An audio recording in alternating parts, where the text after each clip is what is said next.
Смртта на новороденчето во Битолската клиничка болница, која за само 20 дена е втора мистериозна смрт на дете во оваа установа, ја прелеја чашата на револтот кај македонската јавност.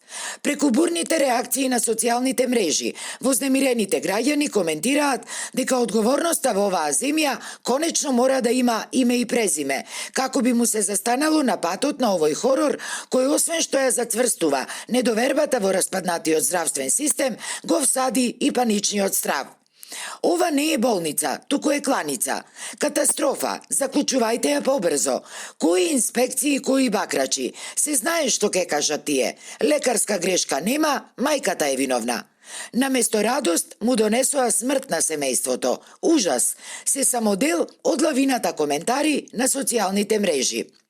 Инаку, според информациите до кои дојде Алфа, младата 24 годишна мајка, на која ова и било прво дете, немала никакви здравствени проблеми, а бременоста и била нормална. Пораѓајот бил извршен со вакуум.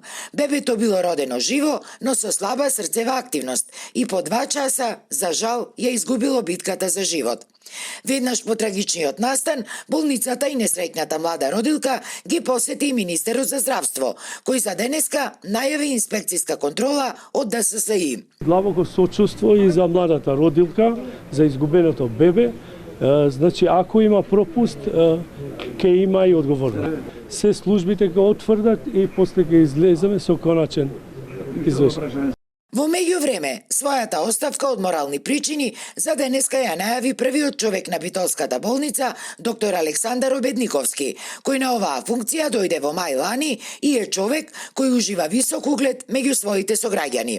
Нашиот обид лично да разговараме со него остана безуспешен. Тој утринава не беше достапен на телефон. Се огласи и кумот на малата Јана.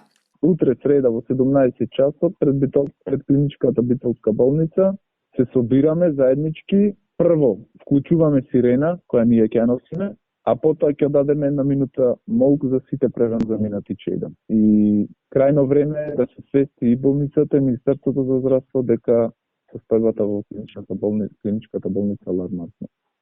Инаку, откако на 22 март на детското одделение мистериозно почина 6-годишната Јана Христовска, ДСЗИ и тогаш направи инспекцијски надзор, но не пронајде лекарска грешка, а додека резултатите од обдукцијата се уште се чекаат.